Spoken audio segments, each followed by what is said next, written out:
episódio. Avançando na terceira fase do curso, eu queria passar para vocês o seguinte.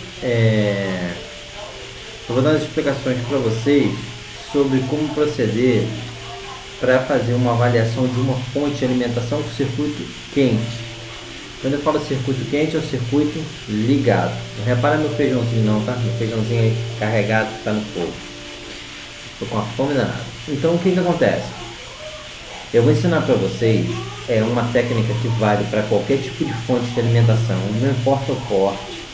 Se for uma fonte pequenininha, uma fonte desse padrão, que vocês estão vendo aqui as plaquinhas, que é para alimentação de fontes de alimentação de câmeras, fontezinha menos elaborada de fonte de alimentação ou fonte até mesmo de PC.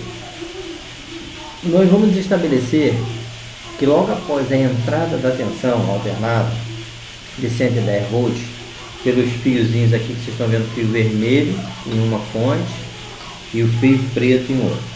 Logo após a entrada vem o primeiro fusível, um fusível de proteção, e logo após ele sofre a primeira retificação, ou seja, transforma a corrente contínua em corrente alternada, certo? Logo após a retificação deixa de ser alternada para ser contínua.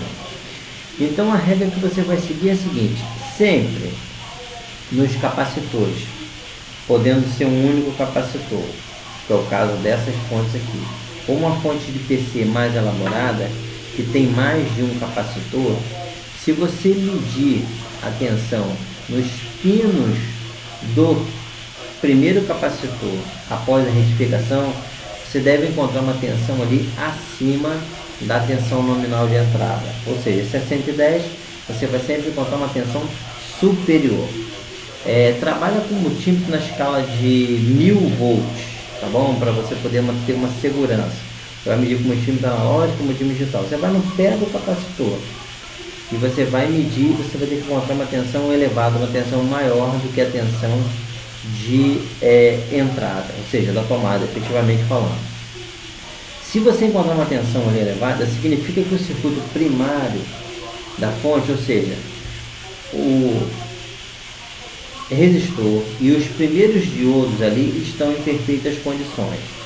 Se você não encontrar a tensão ali, significa que os diodos podem estar abertos ou até mesmo o fusível ali pode estar aberto, tá bom? Então essa é a primeira dica que eu dou para vocês. Abrir a fonte, vai nos capacitores que estão mais próximos da entrada de 110 ou 220, vai embaixo do capacitor e mede. No caso dessa fonte aqui, você ia medir por cima, porque o capacitor, o terminal vem para cima, e no caso da outra fonte, o terminal ele está embaixo, você ia medir por baixo. No caso da fonte de computador, você vai ter que soltar o gabinete e medir embaixo. Encontrou uma tensão elevada, significa que o primeiro estágio de entrada, que seria filtro de transientes, entendeu? Que nem toda fonte tem. Depois nós vamos analisar depois alguns diagramas. Significa que eles estão em perfeitas condições, tá ok? Então a regra é essa: ligou a fonte, mede no capacitor, você tem que encontrar uma tensão mais alta que a tensão da tomada. Isso em corrente contínua. Grande abraço, professor Marcelo Amaral.